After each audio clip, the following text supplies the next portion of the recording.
Hey, listeners. In the last couple of episodes, I've talked about the benefits of CBUSA, the leading group purchasing organization in construction.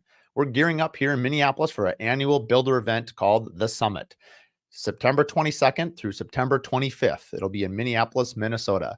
This event, formerly known as the Power 30, is CBUSA's biggest event of the year. CBUSA members from across the country will come together to learn and engage in networking opportunities like face-to-face meetings with top brands and reps, interactive breakout sessions with fellow builders, and an exclusive vendor expo showcasing the latest materials. I'm excited to attend, and I'm excited to be recording a podcast episode in front of a live audience. Fellow home builders, if you want to be a part of this too, then head over to cbusa.us/learn. Additionally, if you want to hear the backstory about CBUSA, you can listen to Curious Builder episode number 26 with Ryan Lipchek. This episode is brought to you by Adaptive, the software for builders that automates draws, budgets, and bookkeeping with AI. For over a year now, I've been partnered with Adaptive, and they've just been an amazing game changer in terms of efficiency in our time and all our bookkeeping. From the time we get an invoice, we import it into their system. The AI codes it, cost codes it, job codes it. All we have to do is review it, pass it through the people internally in the office, all digitally, and then it gets approved and paid all via ACH. It's becoming extremely fast and saving us countless hours a day and a week. When it comes to draws, all of our budgets now are set in Adaptive as well. So now when we cost code against the draws, we can do our change orders, and then with a click of a button, we can submit these draws to our title companies or to our homeowners for faster payment. If you're looking to save time, and if you're looking to be accurate, I highly recommend Adaptive. Additionally, if you'd like to listen to one of their founders share the story of Adaptive, you can listen to episode number 15 on the Curious Builder podcast. Mark, can you tell me every address you've ever lived at in your life? My own personal addresses? Yeah, all of them. Maybe 70% of them, 60% of them. You always remember where you live, right? Yeah. So that 100 homes that you've built over your career, again, I'm making up a number. Let's say 5 families have lived in those 100 homes. Okay. And let's say it's a family of 4. If you do the math on how many lives you impact on over a course of the houses that you've built, you should take tremendous pride in what you do for a living. Because nobody ever forgets where they live, and everybody's got to live somewhere. So one thing that I always try to tell builders is take pride in what you do, know what the impact that you have on people's lives, right? Not just your client that you're building the house for today, but the other 4 families that are going to come after that house is sold, right?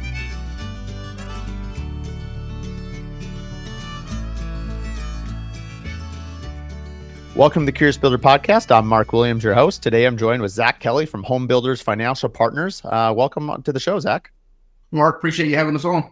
Absolutely. Well, we met through a mutual connection through Adaptive, and any of our listeners are very familiar with Adaptive, and AI tech software we use to process all our bill pay. But why don't you tell us a little bit about yourself, and we'll kind of just dive into your business from there. Perfect. Yeah, I'm Zack Kelly, CEO of Home Builder Financial Partners, like Mark said. We are a construction-specific bookkeeping and accounting firm focused mainly on high-end luxury home builders. I've been in the industry pretty much my whole life. Started working as a kid, 12 years old, sweeping our houses for my stepdad, framing houses, and swore to myself in my early 20s that I'd never be in this business. And here I am, like most of us, we end up just finding a way back. So that was actually, that's funny you say that. That's been my MO for 20 years. My mom and dad were builders and designers, and I knew growing up, just hearing the phone ring at like 2:00 in the morning when it was raining, I'm like, why would anyone choose a career where people, would call you in the middle of the night because it was raining? I was like, it rains a lot. And it's like, that's a lot of phone calls to field. And so I was like, I'll never be a builder. Then obviously I fell in love with it. So it is what it is. Yep, 100%. More than one of us out there, clearly. Absolutely. So tell us a little bit about the background. Did you start building? Were you in the trades? Like, how did you get into what you're doing now, which is obviously a financial partner? What was your backstory?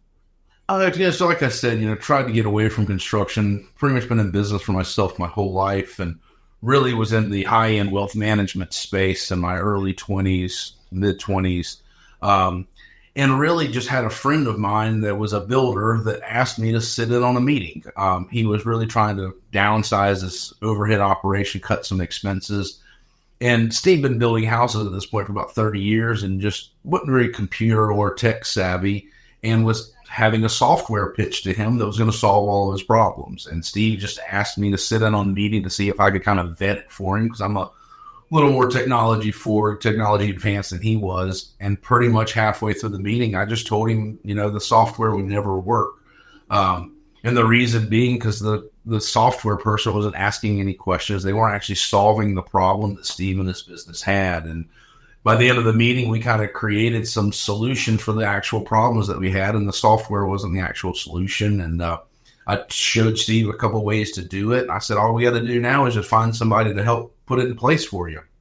He laughed and he looked at me and he said, I already did. When are you going to start on this? And so the 13 years later, I've still his CFO. We just finished a 2.5-hour phone call doing a billing for one of his major projects right now. So that's kind of how it just happens to start, and slowly have grown it over the years. Used to be just a very small consulting firm here in Charleston, South Carolina, with a couple of clients, till COVID comes along, and I don't see my clients for a year. But as we know, the building in the Southeast was taking off at a trajectory like this during COVID and after COVID.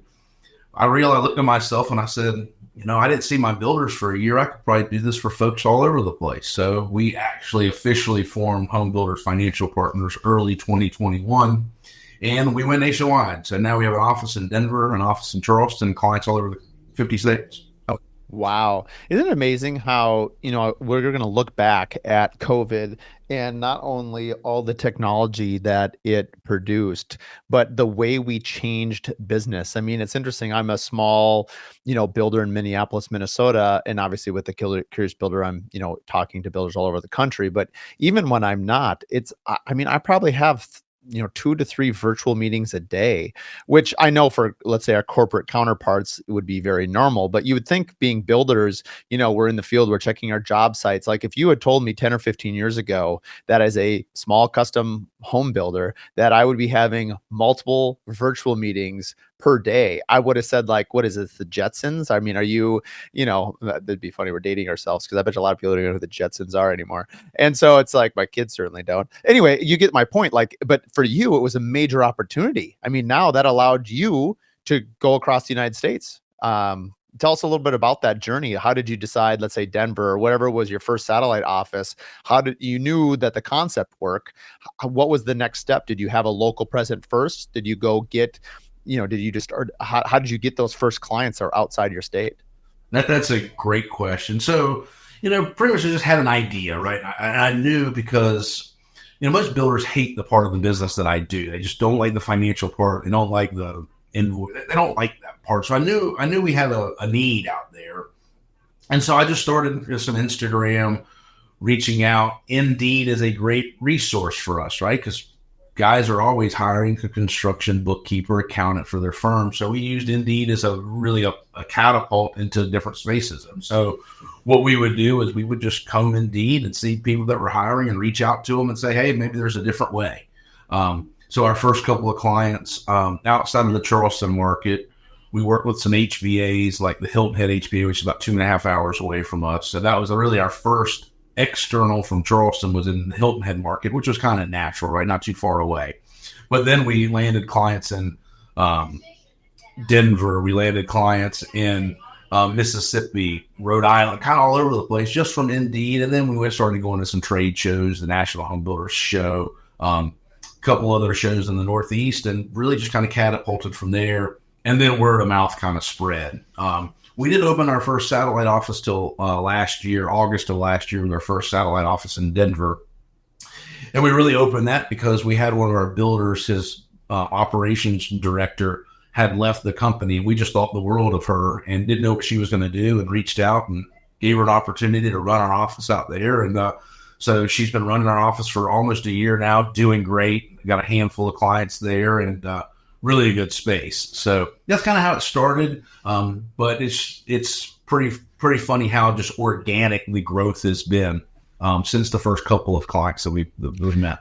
I mean, you've been around a lot of businesses and obviously you see, you see the underpants, if you will. I mean, you see, obviously on, let's call it Instagram, we talk about all the time, of course, in marketing, we're putting our best foot forward. But financially, I had someone the other day and I've talked about it on the podcast, I mean, it's been a slow year for us. We've had probably 3 projects cancel and not completely ideal. We've had to let a few people go just with the downturn for us.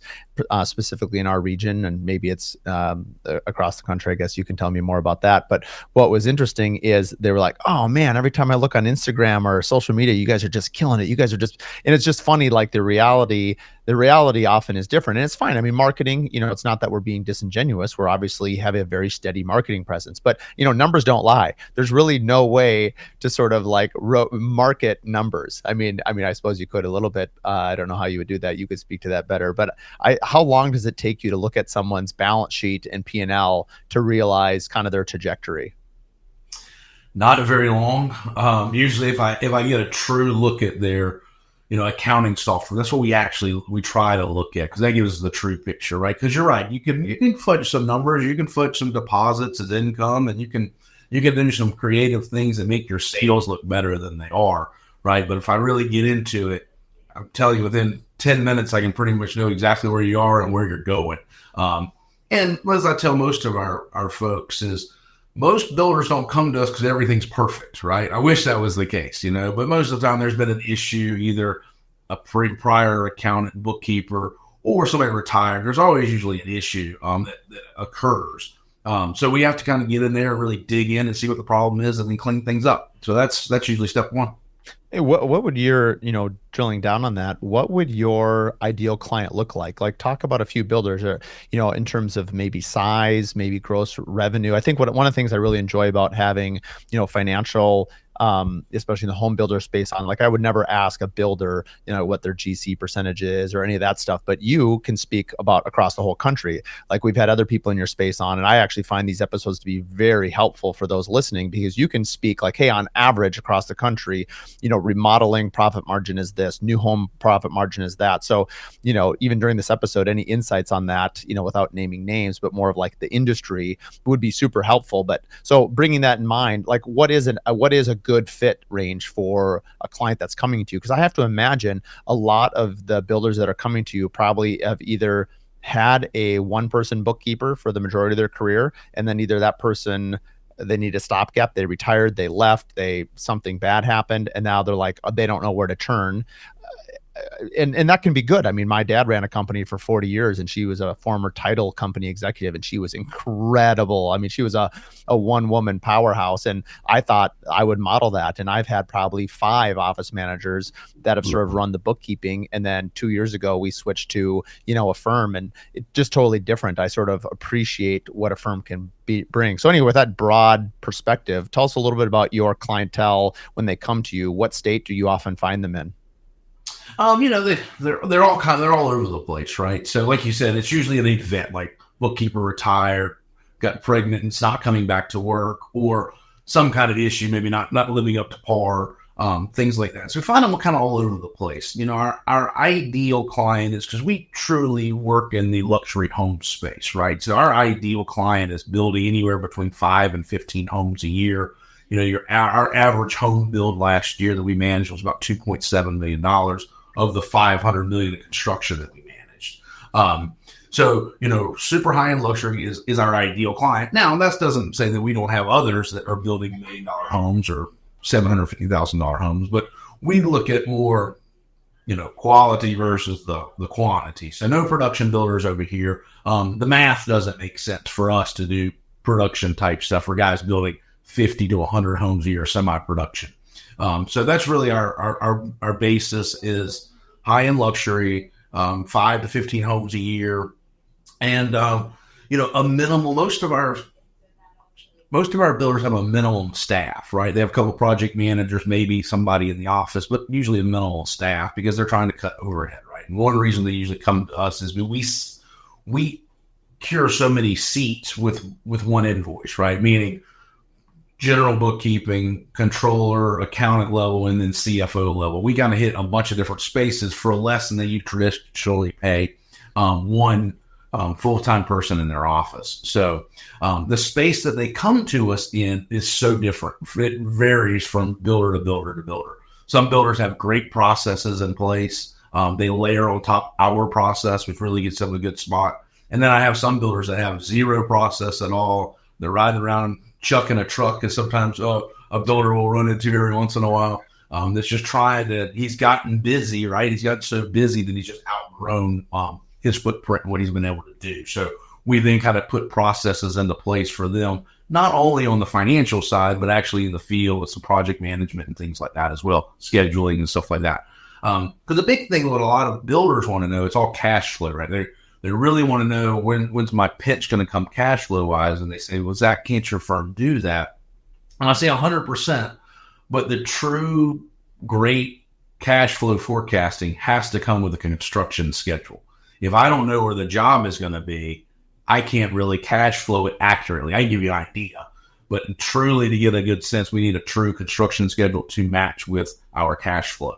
So kind of all over the place. I don't know if that answered your question exactly, but kind of a broad stroke. No, I think it does. I think it's also interesting that, people would find themselves like for, let's call it 15 years, we ran a WIP report before we even knew what a WIP report was. So we kind of just instinctively found a way, like, how do you balance all these jobs that you have at different, varying states? I think one thing, obviously speaking to the choir, most of the people listening to this would be builders, but, unlike other businesses, there's usually clear order, delivery, and end date. I mean, with building, you might not know any of those variables. Like, you don't know when it's going to start. You don't know what's going to end because you don't know what's going to change. It's like, you could maybe solve an algebra equation if you have one number, but if you have no numbers, it's pretty hard. And so, we often celebrate, I think our industry has a high figured out factor, because without it, I don't think you would have this many builders. And it's kind of amazing at how building attracts so many people to it.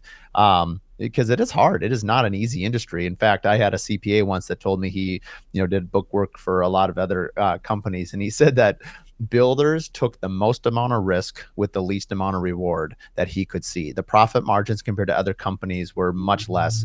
And, at least in Minnesota, like, we have to warranty our houses for 10 years. Now we have probably one of the highest statutory warranties in the country, would be my guess. But even so, like, it's not for the faint of heart.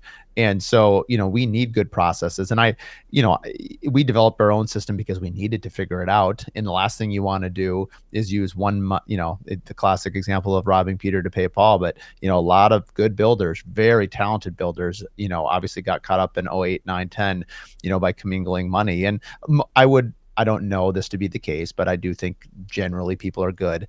I think most of the time it was not done poorly. I think, meaning with, ill intent. I think a lot of it happens just because they don't know any better. And a lot of people just don't have any, guardrails or safety nets or any sort of structure. And so if you don't know you're using money, you hear the story all the time that as long as you keep getting sales, it works. It's like a Ponzi scheme, essentially, except they're running it on themselves. They're not deceiving anybody else. They're deceiving themselves.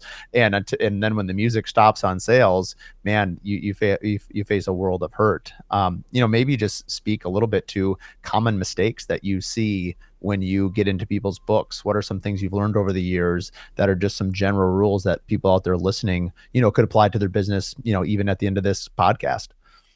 I think one thing everybody should kind of realize about their business, and we try to do this, is actually show the builders what their money is at the end of the month. And what I mean by that is, you got these large construction companies have all this cash in the bank, right? But they don't take the time always to necessarily understand what's actually theirs. What I mean by what is theirs is, you might get a giant customer deposit on the front end that you credit back throughout the build, but a lot of guys don't keep track of what those balances are. So you got 5 jobs going, you collected, $250,000 from each one of those.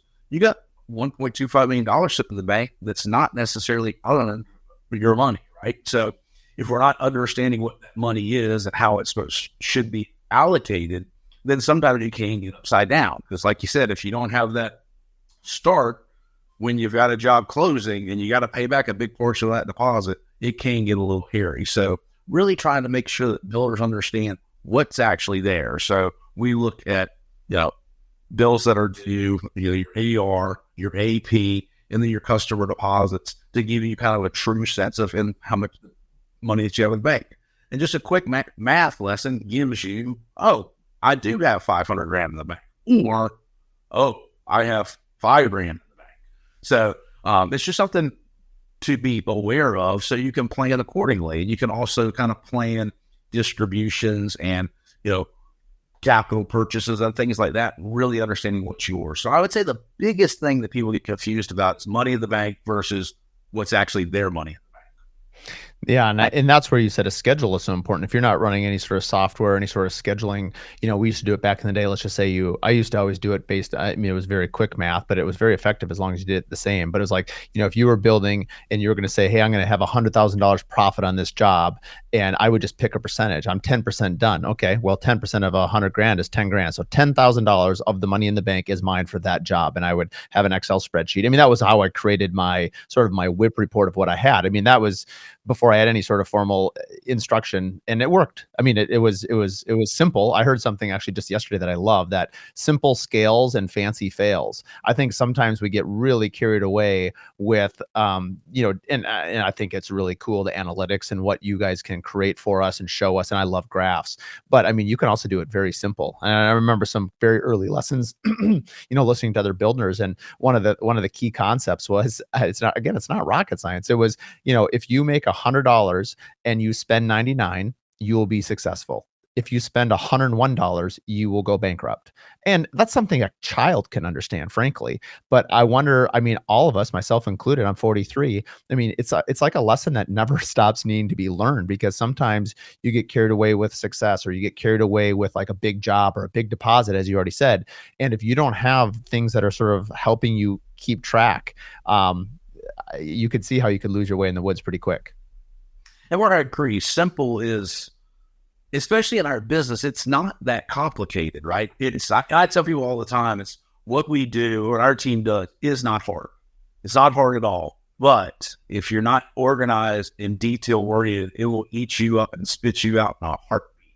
And so we've created these processes and this system in which, if you follow the system from A to Z, our program really, really works. When you try to follow it from A to K and then go to Z, it doesn't necessarily, which happens all the time. Right? So, what we have just developed over the last couple of years is, when it's not just me, right? Around a whole team, it's a team of folks that help our builders. Now, what we just developed was what we call our 4 principles. Our 4 principles really consist of, number 1 is our weekly reports. I think weekly reports in construction are so helpful and so useful. And what our weekly reports consist of, it's job cost reports every single week on actual versus estimate. Where are you? Where are you with the job? What that shows everybody is, what I want my builders to understand is, if they have a problem, they underestimated a phase code, that they understand it way before it actually comes to fruition of being a problem. So if we know about it in advance, we can let them know, and they can let their client know, or they can make a decision on what they're going to do. Let's say you're building a spec house, right? Your framing package is going to be over. Well, you might be making selections that you need to change, because now I know I'm going to have a problem. So really trying to get those problems in the beginning. So weekly reports consisting of invoices, actual versus estimates, who you owe what money to. I think that's a huge factor, is who do I owe money to and how much money do I owe? We look at that on a weekly basis with all of our clients. Do you send them, out of curiosity, is that like a dedicated call that you have with them? Is that a set report you send to them? How does that information get conveyed in an effective way? And how long do those weekly check-ins take? Yeah. So what we do is, once a week, we send a report about the same time. So we try to do everything on a schedule, right? So if you're a builder and you pay people on Thursday, we want to get you all this information on a Tuesday, say around 10 o'clock, right? So you're going to get an email every Tuesday around 10. It's going to have all of your jobs broken down, actual versus estimates, job cost reports to back them up, and then an unpaid bill report to kind of support who you're going to pay that week if you've got to pay folks. And then we schedule a call, traditionally a Zoom call, to go over what questions do you have. Sometimes those calls are super quick, right? 30 minutes or less. We knock it out. Sometimes those calls, like the one I was just on with C, was 2.5 hours long, because we're going to bill a client, right? It's a very complicated bill. It's a very complicated build. So we're going to go over that stuff for a very long period of time. So it's always an email and usually always a Zoom. Because again, we're spending a lot of money for our folks, and we want to make sure that they're approving all the invoices that we're paying. So that's a part of the call. Because builders are all like, Zach, how do you know how the job costs? I'm like, well, a framing invoice isn't hard to know that it's a framing invoice. A framing labor invoice isn't hard to know what it is, but I have no idea if Steve Smith's framing is really 50% done unless I'm on the job. As the builder, can we pay him 50%? No, Steve Smith's only really 25% done. Let's cut that drawback in half. Whatever. So that's a real big part of the call. You had mentioned earlier about asking, I imagine the intake forms that you get when a builder is onboarded is asking them what software they use. And obviously I'd be curious to know what percentage of your clients are using Adaptive. And when I say that is like, that's obviously capturing a lot of the information for us specifically. And, we write it obviously auto calculates it against our sworn construction statement saying like, hey, this is framing labor, this is trim labor, this is trim material. And internally we, my office manager or my project manager weekly would go in there and modify it if it needs to be modified. How on these companies that you're working with, because they've outsourced a lot of this to you, who is pushing this information to you? Is it just going to like some auto email that is set up, like HBFP, that whatever, and they just send you everything? Or does there still someone have to be, does people still need an office manager to like, what responsibilities do you now have the builder still do that you don't, like, what don't you do that they need to do? That's a great question. Pretty much for the office component, what we don't do, we don't answer the phone and we don't estimate. That's pretty much our office component that we don't do. Now we have builders that hire us to do levels and builders that don't have us do things. But the main way we get in invoices or any info is we set up a dedicated email address on our builder's URL. So, Solaris. So that's invoices@solarisinc.com. And so everything that's going to go to your office manager or accounting team should all go to that email. Invoices, certificates of insurance, whatever's coming in there. And then we manage that email account. The big part, Mark, is why I don't have to go to like an HBFP email address or something like that. Is I am fortunate enough to work for my builders at a period of time. I have no idea how long that period of time is going to be. So what I want my builders to always know is, and this is what I tell them on day one, I'm going to prepare everything that we're going to do for you to fire me. I don't ever expect to be fired, but I want you to know this is your information. I'm never going to hold it hostage. I'm going to make sure you always have all of your data. So throughout the course of our relationship, let's take Solaris. I've been working for those guys for 13 years. Everything is theirs. Now, I don't ever anticipate going anywhere, but if I do, it's still all their information. So their email account's all sit on their server. So therefore, they have all the access if they need it. Now, we manage it on a day-in and day-out basis. So you actually, if you hire HBFP, you don't need anybody in your office because we can handle it all. Some guys still do. Some guys don't. It just depends. So, that's a great answer. That's very reassuring. I love that. I think that's a great, I love that we're setting you up so that you can fire us, but you never will. I think that's amazing. That's amazing sales line as well. Not only is it true because you can see how genuine you are about it, but it's also reassuring to know because there is turnover. One of the reasons why we elected to go, for about a 2-year period, we had someone handle all our books is, we had some turnover. We had some pretty green people. I tend to trust people until they prove me they can't be trusted. And, again, seeing that, again, you model what you see. I happened to see my parents run a business for 30 years with one woman running all the books. I just thought, man, her name was Margaret Hanson. Shout out to her. She's amazing. And I just thought there was lots of Margaret Hansons. There are not a lot of Margaret Hansons. Let me tell you right now, that is a rare unicorn right there. And so I thought, I was like, am I doing something wrong? I could just not find, that person. And so what I really appreciate about hiring an organization like yours is it gives me a lot of peace and comfort knowing that even if there's turnover within you, let's say you retired, let's say you sold your business, there's other people within your office that can also step in. There's a process in place. It's no longer a person in place. And that gave me a lot of comfort as a business owner that I was not going to be held hostage by someone just leaving. Or it's never happened to me personally, but I have heard stories where, obviously the formal term is embezzlement, or you hear about dishonesty or things, because obviously the office manager and or your bookkeeper have a ton of responsibility. And if they're the only person, and usually, like I would imagine most builders, you get to a point where you're just comfortable. They're signing your checks. You might vet it and check it, but there's a lot of opportunity, for fraud to happen if it, and hopefully that doesn't happen, but it obviously does because it exists. Where I think if you have a team, and find that highly unlikely that someone that, even within your own team, you'd have to have an entire team, complicit, which is highly unlikely. And so then all of a sudden now you've got people checking, and that gave me a lot of peace personally, just to know that like, okay, that is kind of like a backup for myself, because for my own personality, like I want to report, I want to see it quick. I mean, I'll vet stuff and check stuff, but ultimately, and I get a sense, I think most business owners, you get kind of a temperature setting. Like you can almost, even if you aren't doing a WIP report, you kind of have a pretty good idea. Like, am I doing okay? Am I not? You feel it almost emotionally when you've been in business long enough.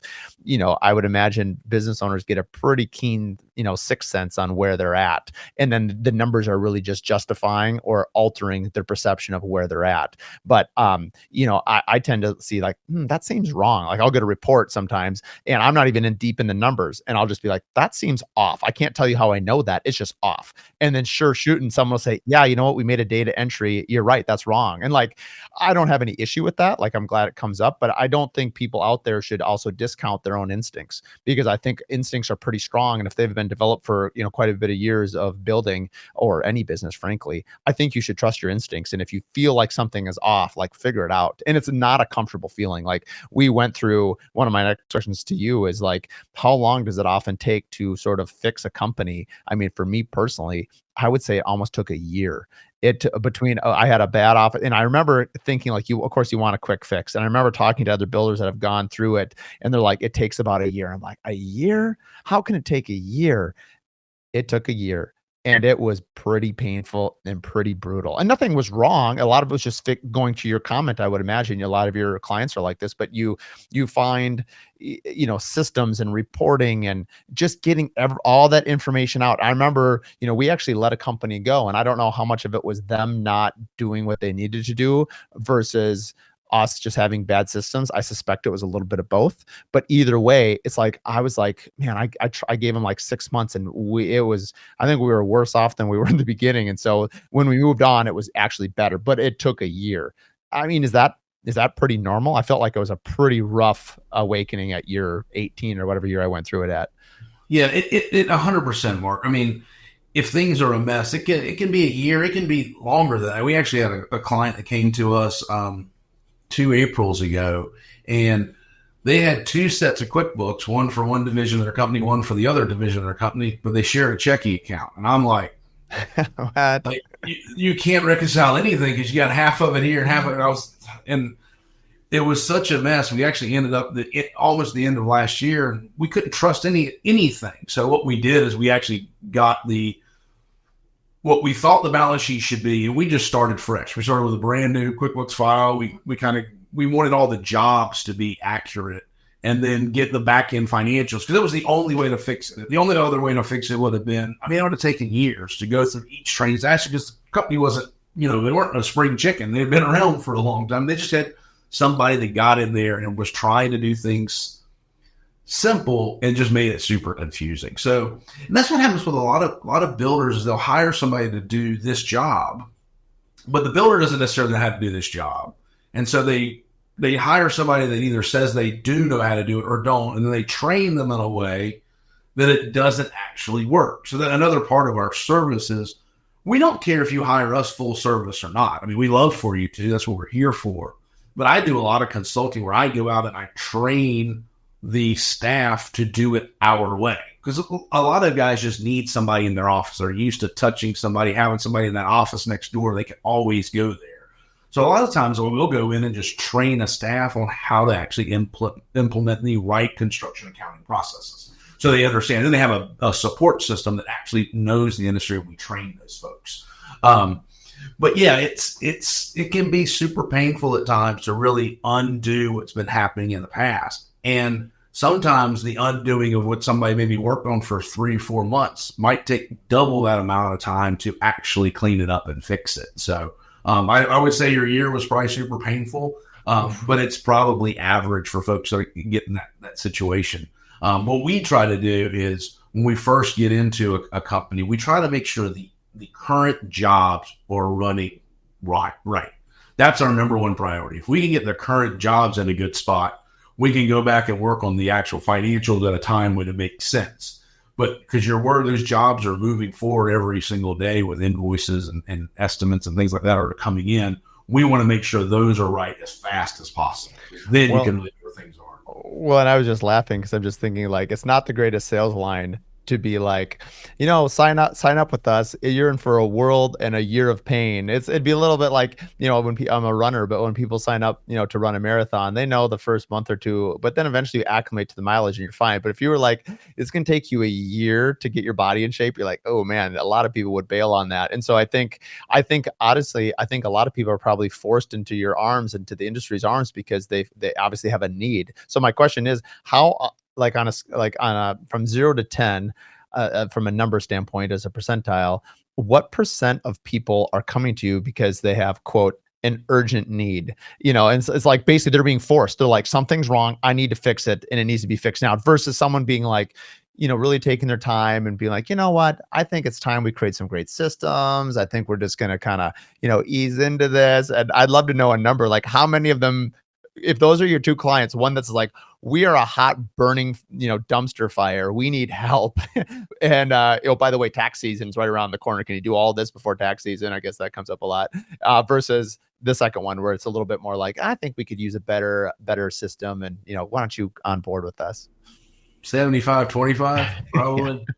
This episode is brought to you by Pella Northland.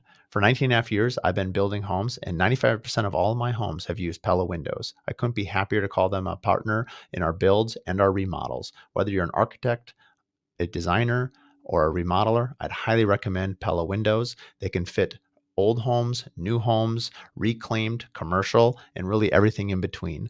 Pella is a company that we trust and that we recommend to our clients. Additionally, in management, Peter and Ed have just been absolute fantastic people to work with, as well as mentors to me personally. So when it comes time to look for a window, I'd highly recommend Pella Windows.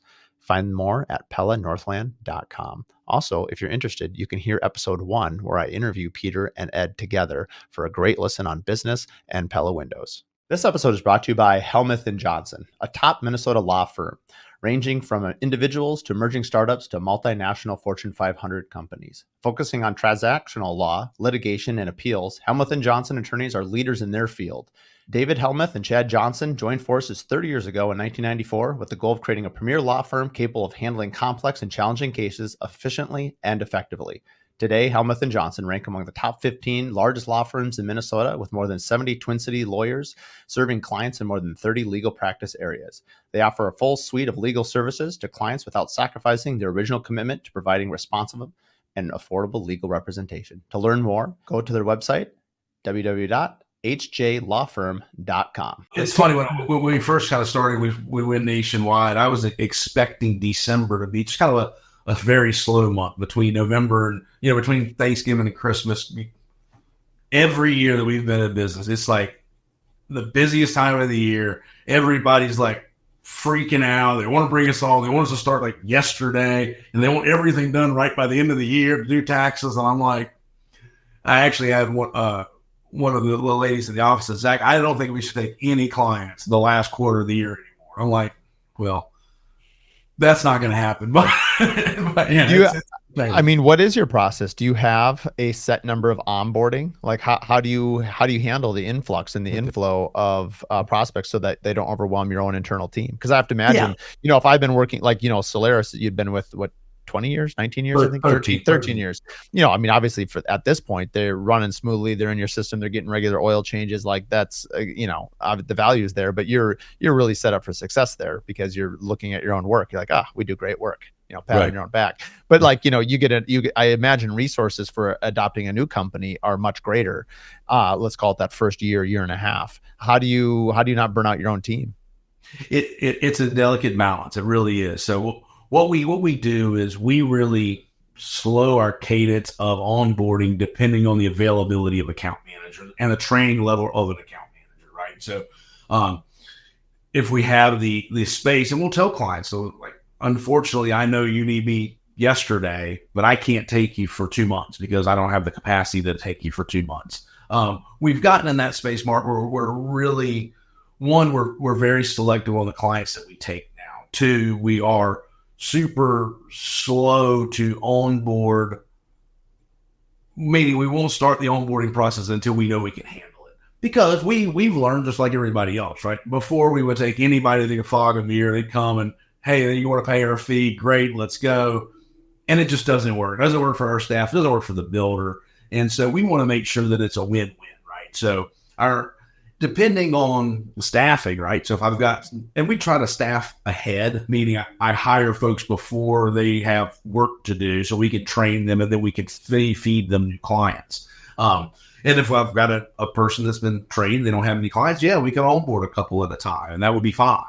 That's rare, right? So we really try to slow our growth out based on staffing and based on the client, right? So if I've got a guy that's a $25 million builder, right? That's building, say, 15 homes a year. That onboarding is going to be a lot different than the guy that's doing $5 million a year and is building 3 houses, right? So it all depends on the client. It all depends on what they're doing. And it also depends on our staffing situation, where we are as a team. You had mentioned earlier in the podcast that you really cater to higher end luxury, custom builders, if you will. And let's leave production out of this just because that's too high. But I mean, numbers are numbers. And if they're willing to pay you whatever your fee structure is, why would it matter what their volume is? Because wouldn't it just be another job? Let's say someone did 2 million. Let's say they're a remodeler that does $2 million a year or 3 million. Yep. Why would that company not be attracted to what you have to offer? Or would you not be attracted to them? And if so, why? Usually our fee structure doesn't necessarily work on a lower end builder. Now, a lot of it depends on the profitability, right? So if they're a $2 million builder and they're building at a 40% margin, right? They're going to afford a lot different than that $2 million builder that's working on an 18% margin, right? So it all depends. And I just try to give the ideal client, right? Because what we've seen over time is the guy that's doing, $7.5 million is our sweet spot. That's kind of where they feel good about what we charge, that they can easily handle the fee that we're going to charge them. But also the workload is proper for us. Some of these guys that might be doing, remodels that are doing $2 million of work, their workflow, their invoice total is a lot more than that $7.5 million builder. So it's all based on transaction volume, which sometimes makes the numbers different, right? So I had an accounting firm tell me one time that I priced my fee structure wrong. And I said, that's interesting. I said, why? How should I do this if I'm doing it wrong? I said, well, Zach, you should price your fee based on top line revenue. I said, okay, but if I have a $10 million builder who built 2 houses last year versus a $10 million builder that built 100 houses last year, I got a lot more work with the 100 homes than I do with the 2. And because like you said earlier, construction, bookkeeping, and accounting is so different than anything else out there, right? It's just a different animal, right? So if you own a clothing store, all your stuff in your retail is cost of goods sold. It just goes to one line in your QuickBooks. It's cost of goods sold. Where ours go to like 132 lines, right? Because you're going to cost code every single invoice that we're going to get each line. So it really is specific to the builder. We have tons of guys in the past that have been a smaller builder. Still do. I mean, I have a couple guys that just do 1 house. Love those guys. Those guys are great. It's just not the ideal client. Yeah, I mean that's fair. That makes sense. Speaking of, you work with clients all over the country. What is, and you can speak to this, on a high level, but what do you see across the country in terms of variability in margin for new home builders and remodelers? And do you see it vary across the country in different states? And then my second part to that question will be, what do you think a healthy margin is for a business to run on? Gross or net? I'll let you answer that. Okay, so and then that question kind of can back into a couple ways of how you job cost things. But so I'm also a national analyst for the National Home Builders Association. So I help run Builder 20 meetings too, and so when I look at when they present their financials and we're looking at them, I tell every builder that I see, if you're above 20% on your gross margin, you're a rock star, right? I mean, that's just you're doing a bang up job in this industry if you're getting over 20 points. Guys that are doing 25, I mean, I've seen a couple almost to the 30. They're mainly remodels, like you say. I mean, that's just a tremendous job, well done. Anything at 15 to 20, I think you're doing a good job, right? So over 20 and over, rock star. 15 to 20, you're doing a lot of things right. If you're between, let's say 12 and 15, you've probably got a lot of really good pieces there. Maybe you had a hiccup or something on a job or two, but your processes are probably good. Anything below 12, it's a real struggle to make money. It's really a struggle. You're probably working way too hard and not making enough. So that's kind of the parameters that I kind of throw out there for folks for your gross margin. And what would you say? What would you say net after overhead? After overhead, again, if you're above 8%, you're setting the world on fire. For the most part, that's a really good, healthy business. 5 to 8, you're doing a lot of things good. There's probably a couple of things you're missing to get you to that 8+. And then if you're not making 5%, you got to kind of take a hard look and say, what am I doing this for? Right? What can I do better? If you're doing less than 2, probably something else is probably a good idea. And I mean, and Mark, we're talking consistently, right? Like year over year. Everybody's going to have a bad year, right? Everybody's going to have. I am trying to grow staff up for growth, so I'm going to take a dip that year. I might not make any money. I might be at that 2% number, but I'm gearing up for growth. But I know. I think those benchmarks. I'm thinking red, yellow, green. In terms of different. I think it's helpful for the listeners out there. I mean, I think. Sometimes I think when we're in a specific market, we think, we hear, like, I have builders in my Builder 20 group, they're getting in the high 20s. And I'm like, wow, that's impressive. And you think, I think it's very common that wherever you are in the country, you think, well, that's great for them. But I think in our market, we couldn't get it. But what's interesting about that is when you talk to people like yourselves that maybe work with other builders, even in your own market, wherever it is, whether it's Atlanta or, South Carolina, Florida, Minnesota, wherever, is that there are builders that are getting that number. It's just you're not. And I think it starts with education first. I mean, the one thing I really try to do, even with this podcast, is be very open about the struggles that all of us have as business owners, hear people's stories, but also just kind of like, bring the light on it, like shine, because if you don't know, I mean, you just don't know what you don't know. And I love having individuals like yourself on that can speak holistically to the industry, because most builders that we have on, or architects or designers, are not going to be able to discuss this to the level in the breadth that you would have. And I think it's really helpful for people to because sometimes it's like if you adjust a marker, it might take a year. I mean, whether you're redoing your contracts, redoing your books, that year struggle, or resetting your sights on margin expectations. And honestly, a big part of it is like, what do you believe as a builder? And I found this out in my own career that, when you are confident in your value proposition, your clients don't really hesitate.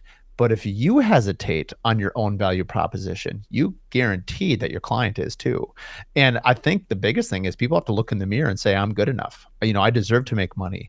And, I don't know I've never even heard of a builder that, sort of quote, rips off someone, because if anything, I feel like for my entire career, I have undercharged my clients. I think for 20 years, I have been well under what, for the quality of work that we do. I feel like and in some ways I feel like you're constantly behind what you should be. And I'm not sure how to feel about it necessarily, because I don't think I'm alone. I think it's just more a realization, like, we're really good at what we do. We deserve to be compensated for it. And I think understanding like your value statement and just saying, I think finally getting to the point where you can say no and say, no, this is what it costs to deliver the expectations that you want. But unless I know that as the builder, unless I know my own value, and unless I know, because I think a lot of times it's easy to look around at other builders, and it's not that you can't be competitive to your own market, you have to be. But I mean, honestly, if a client is coming to you, they've already crossed the biggest hurdle. Like, it's your fish to lose. And, and you're not going to win everyone, and that's okay. And I think but I know for myself, like, once I understood that, wow, did sort of the shackles and the weight sort of come off, because you realize, everyone in fact, I just had a conversation today about value proposition. Everyone values things differently. And we were speaking, about demographic, and the people wanted really big homes. And I had just said, I actually would much rather have a house that's a couple thousand square feet smaller and much higher detail for me personally. And the real estate agent I was talking to said, actually, I would rather have a bigger house that's not as quality, because I just want a bigger house and I want more room to move around. I want to entertain people. And like, neither one of us are right or wrong. That's just my value proposition. That's his. And anyway, I think we make hundreds of value propositions daily without even recognizing it. So I guess this random tangent is brought to you by Value Plus. Look in the mirror and figure out what your value statement is. And I think the clearer all of us can be on our own value statement, the better off we're going to be. But honestly, the better you're going to be with your clients as well. And that goes, I would imagine, the services that you provide, Zach, are the same thing. I mean, as you show your clients the value that you're bringing, you'd be silly not to be like, yes, sign me up. Yeah. Somebody told me a long time ago, Mark, said, if every proposal you send out, you get a yes, you've underpriced yourself. You should have people that can't afford what you're doing, or you've got to price yourself where it makes sense. And so he says, if every deal you propose to somebody you sell, you're not pricing it right. And I've really taken that kind of to heart. Really, it's okay to lose deals sometimes, because my other favorite saying that people kind of chuckle with is, you can't take break even to the bank, right? I can't deposit zero. I can't. So that's funny. And one of the big things we try to really help our builders with is, you got to understand what your break even is. What does it cost you to operate your business? And what does that look like? How much do you have to sell to just break even? And you've got to get above that threshold. And so that's really one of the things where we help folks see how to get to that 8% net margin, right? This is how you get there, because your break even is here, and you got to sell above that. It also helps them sell that other house. When you've got everything covered, if you can sell one more house, just like all of that goes to the bottom line, and now you're in a really, really good spot. And once we've educated some builders on that, they really kind of push for that one more sale. That in the past, they would be like, well, I'm good. I mean, I'm going to make good money this year. And then we show them, well, if you add one more, look at what it really does. It really ramps this number up. So really understanding your kind of break even, your cost is truly important. And not just your cost on, your actual job, it's your overhead cost. It's a huge suck. I mean, we've done this summer. We were going to try to relocate our office and look at some real estate, and wow, like that's a lot of money, like just to have a better looking office space. And we just really kind of pumped the brakes on it and said, maybe that's not what we need to do, because again, that doesn't really make sense. So, a lot of our builders have gotten to the point where they don't even have an office, because they've got us. They've kind of stepped back from having an actual presence of an office space. It all depends on the builder, right? Who you're selling to, what you're trying to do. But so understanding that overhead is a huge component in our business, I think. So, well, I think understanding your overhead is extremely important, but I also think that everyone, I think you even did this, you mentioned earlier on in the podcast about growing organically. And I think of as a builder, like it sounds, one of the things that is sort of nice about how we personally build homes now is it used to be, let's say I met you, Zach, and you're like, oh, I want to build a house. I use the old Mark, 10 years ago, be like, how fast can we get you in the ground? Can I get you in the ground in 60 days, 30 days, 45 days? Faster is better. And now I'm exactly opposite. I want to slow this thing down. I want to get into design. I want to make every single one of your selections, especially, we're speaking obviously not at semi-custom, we're speaking at full custom level. The days, and I look back now and I'm like, what an idiot I was. I had no idea. But it's like, we were literally building an airplane while we were flying it. And like how clients went along for that and thought that was normal. And us in the industry, how we thought that was normal. It's like taxiing down the runway with no wings. You got like one engine and like, maybe you got a wheel and it's like a few seats and you're like, find your seat. We'll build it while we're flying. It's like, Right. And it's crazy. And so, and that all starts with essentially the owners of the company, with leadership. Like if we are selling that message to our clients, if we're telling that to our team, then guess what? It takes a year and a half to undo that message. And then, it takes a podcast. It takes someone, evidently experienced to not teach that to me, because I just kept flying airplanes with no wings on them. And, we kept landing them.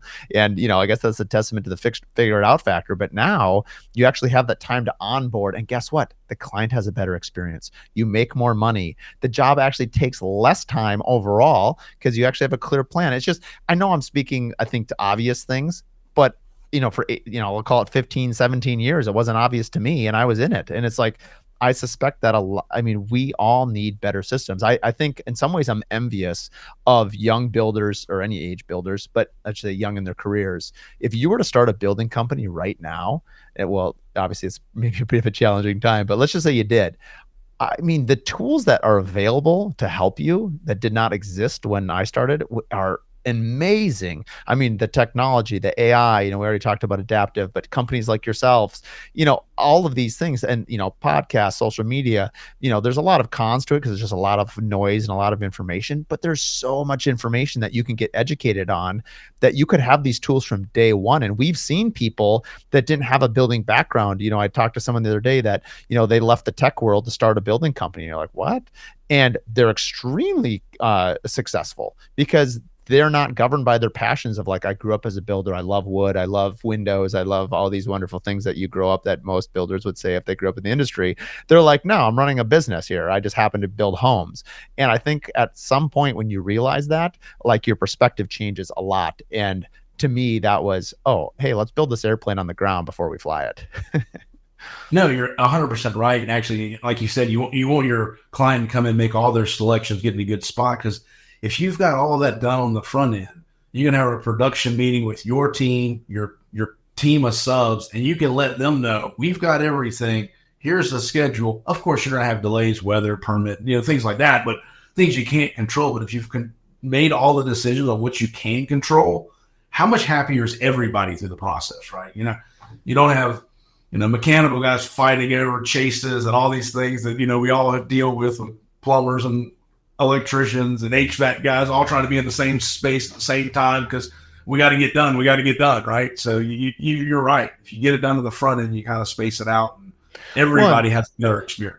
And I think it's, we're chasing the dollars a little bit. And, even what we talked about, if, again, going back to financials, if you don't understand where you're at, where your overhead is at, you're chasing the next sale, the next deposit, because you're really running, you're running your own Ponzi scheme on yourself, right? You have to keep filling the meter, and all businesses have that. It's not, exclusive to building, obviously. Right. But I heard a quote the other day that I really liked, and we were talking about investing in your own health. And it was basically, if you think wellness is expensive, so I'm thinking like, chiropractic, massage, maybe a trip to go running or whatever you're into. And then the con was, well, think of the cost of the medical system. If you have to be medicated, you have to have surgery, you have to have, and the point is that, the ounce of prevention is the pound of cure. If there are people out there that are considering, we'd love that 25% to grow to a much bigger number than 75%, right? You have 75% dumpster fires that are coming to you that need help. How great would it be if that number was 50-50? If 25% of the people are like, you know what, I'm going to invest in my financial systems. I'm going to invest in my financial understanding so that my company is just it's going to cost you money. I mean, I don't think that, but it's going to long term, that investment will pay itself, how many times over. And so I would love, this specific episode, obviously, whether it's you or just getting people to think more about, because very few people think about investing in financial systems, right? We think about investing in an office. We think about investing in trucks and people, and all those things are fine and dandy. But, a system of financial security with systems would probably be a pretty good place to start, especially for a young business or any business. Yeah. And, sometimes, builders come to us and they're a little surprised with what our fee structure is. We're pretty cut and dry with it. It's you pay one fee and that's just a monthly fee. We don't nickel and dime you. We don't charge you by the hour. We don't do any of that. We kind of look at your business and tell you what it's going to cost. Just kind of like it costs you to hire an employee. So some people get taken aback by that. And what I tell them is, we are one of your most valuable subcontractors. We're the ones that keep all the money coming in. If you look at it a little different perspective, it changes what they do. We've also shown our cost plus guys, how to charge for our fee, because we'll charge our fee based on your project. And our team can just be like anybody else that's doing your job, and it can be a job cost expense, because it is. That's all we do is manage your jobs for you. So there's lots of different ways to look at it. But you're right. If people would step back and go like, I want to invest in my financial team, it's a little bit different. I mean, one of my first clients came to me, and they needed some help with some cash flow management. They just didn't. They have a great business, always had a great business, but they were always dipping in their own pockets to kind of float along. They would get repaid when a client invoice would come, and I just showed them a different way to do it. And so as long as we've been working together, they've never, ever had to dip back into their personal pocket, because we know how to forecast and we know how to plan where you are building your clients' houses with their money. You should never build your client's house with your money, especially if you're a cost plus builder. That should just never be the case. We've all gotten there. We all, had to do some things to make ends meet at times, but our system shows guys how not to do that. And if you follow some of our systems, leveraging credit cards and things like that really gives you the way to cash flow your business in a much better way. I mean, I think the biggest thing that changed for us is taking a much larger deposit. Yep. And we do it now. I've been speaking about it on the podcast for the last year, but in a shout out to the Contractor Coalition and some of the stuff that they taught there. But this particular lesson was something Brad Levitt talks about all the time.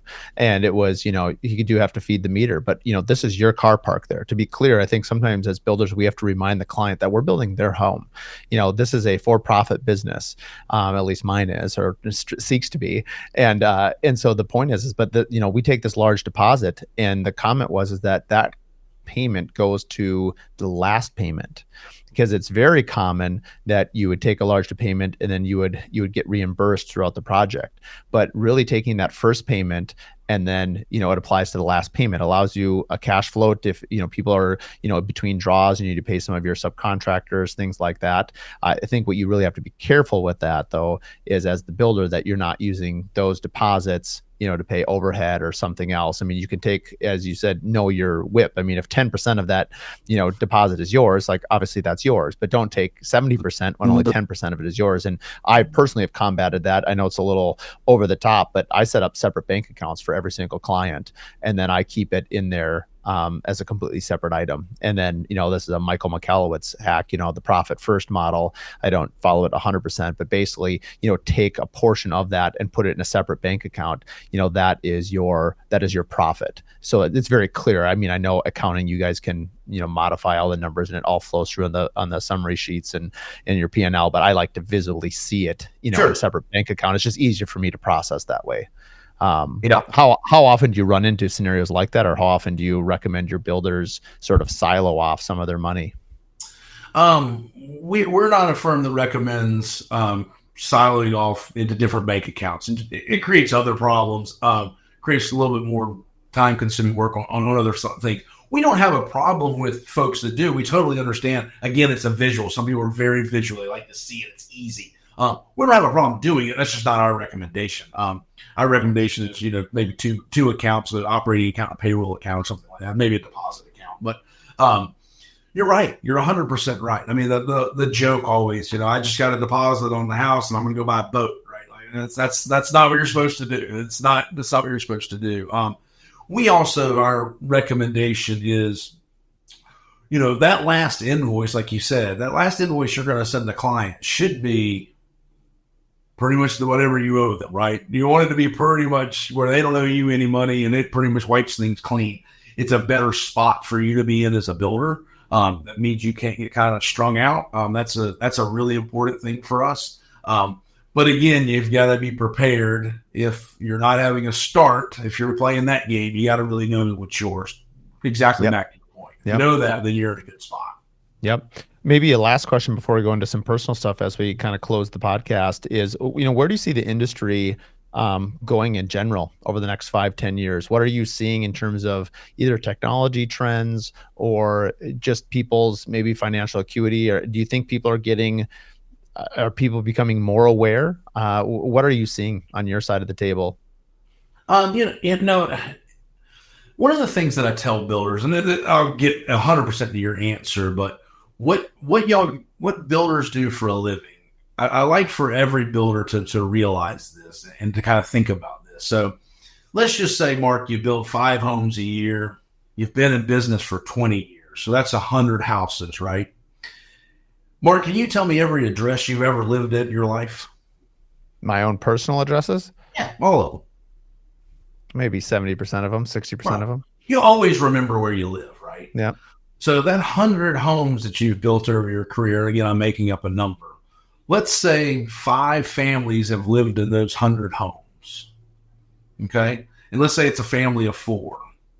If you do the math on how many lives you impact on over a course of the houses that you've built, you should take tremendous pride in what you do for a living. Because nobody ever forgets where they live, and everybody's got to live somewhere. So one thing that I always try to tell builders is take pride in what you do, know what the impact that you have on people's lives, right? Not just your client that you're building the house for today, but the other 4 families that are going to come after that house is sold, right? So that's one thing. So where's the industry going, right? We're always going to have a place to live, right? Now, interest rates, I don't ever think will be at 2.5% ever again, probably. I don't think it probably ever should have been there, right? But I do think interest rates will ease up probably in the next 18 months. Some things that the Fed said the other day kind of alluded to that rates need to come down. So I think we're going to get into a better spot. I think it's probably going to take us 18 months to get to some more normalcy of what we expect to see. Fortunately for the folks that most of my clients built houses for, the trajectory, especially in the Southeast, is still, it might not be like it was, but it's still at a pretty good clip. People are still moving to the area, moving to the South. It's just, they enjoy the lifestyle here. So I think in our area, still a pretty good place to be 5 to 10 years. Technology is crazy, right? AI, concrete 3D homes, also super interesting. I don't think they've really taken off how the technology was expecting them to. But I think there's so many things that are coming down the road that's going to change what we do, how we do things, right? From 3D homes, from homes being manufactured elsewhere and then brought in and it's still safe and secure. So the times are going to change, but I do think it's still, if not the best industry to be into, it's definitely one of them. Because you always have to have a place to live and somebody's going to have to build that place to live.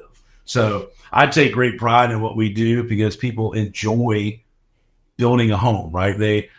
It might be painful through the process for some folks, but at the end of the day, people really look back and are super happy that they got to create what they wanted as their home, working for custom home builders.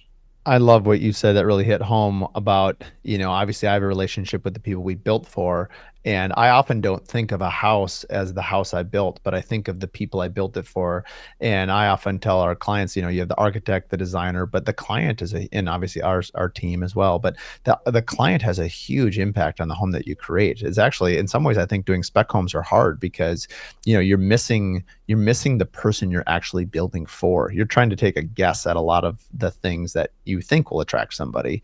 And it doesn't mean they're not beautiful, a spec home and all those things. But I really really gravitate towards people. And so I love that, I'm just coming to mind, Tim and Mary Goltz. I think they bought one of my first homes in 2006 or 2007. And anyway, I can still remember them sitting on the front porch, sending me a picture on their Christmas present. And the house by no means was spectacular compared to what I build today. But I'm no less proud of that home than I am of a $5 million home that I built, because it's a home that someone had their memories in, their child. And I've actually heard it as articulated as well as you just did about that. It's not just that family. Tim and Mary Goltz, I'm assuming, have sold their house, and they've moved on again and again and again. And so how that home continues to impact people is very gratifying. I think, I remember as a kid, my dad putting me in the car, the truck, and driving to homes that he had built in his career, and just driving by them and be like, I built that house, I built that community, I built this whole cul-de-sac, and just it's still there. And then you hear about people like, years later, decades later, you run into people and like, oh, I live on, Deer Run. It's a golf course that my dad built a lot of homes on. And it's like, oh, really? Who built your home? And it's always really fun when they're like, oh, I think it was, David Williams. And I was like, well, I'm his son, and, we're still building. And it's just, there's this legacy effect. That's not why I build, but it is very gratifying when that comes out. And I think when we can talk about it and celebrate that, you're 100% right that it's a wonderful thing. So. Yeah. And I just encourage all of builders to celebrate that. And it's because, Mark, nobody thinks of it that way. No, I mean, I haven't met anybody when I do this, and I do this often, it's like, I never thought about the 5 other families that have lived in the house that I built. And it's awesome. It's an awesome feeling. Mm-hmm. No, it's very cool. Well, thank you for your time today. People that want to reach out to you will have your, everything in the show notes, maybe just a website or on Instagram handle that people can listen to that maybe they'll quick check right now. Sure. Your website's hbfpllc.com, or you can find us at Home Builders Financial Partners on Instagram. Really appreciate the time, Mark. It's been great. Love talking about our industry, and I just love helping the side of the business. It's a lot of fun. It's a lot of stress-free nights for a lot of our builders that utilize our services. So. That sounds great. Thanks again for all your wisdom and the time coming on, and we'll chat with you down the road. Thanks again. Y'all take care. All right. Thanks, Zach. We are happy to announce that we have a one-to-one coaching session that can be found on our Curious Builder podcast platform. So you can book a time with me, and it'll be 1 hour to ask any sort of questions that you want, talk about business, talk about life. Maybe you're dealing with a difficult client and you just want to maybe shop with another builder and say, hey, how do I handle this? Or maybe you're looking to rebrand your company. Whatever it might be, you can head to our website and book a time, and I'd be happy to sit down and give you that hour, and we can talk about whatever's on your mind. The podcast has now been running for the last 2 years, and it's because of people like you that are listening to the podcast, spreading the word, that our audience continues to grow. One of the ways that you as listeners can help support the show is head to our merch page, our shop page on thecuriousbuilderpodcast.com. You'll see that we have 3 different offerings now. We have a shirt that we partnered with Harnish on. We have a hat from BOGO that I use for ultra running. It's also just incredibly sweat resistant. So for any of you guys who are outside in the sun working, the hat looks great, but it's also extremely resilient to sweat. And then, of course, our Hive notebooks. These notebooks are amazing. I was given one a couple years ago and I've fallen in love with it. The paper's made out of stone. It's waterproof. It's tear-proof. It's amazing. So if you like what you listen to, if you appreciate the show and the content that we're producing, please head to the shop page. Buy a notebook, buy 2, give some to your employees, give some to the guys in the field. We'd really appreciate it.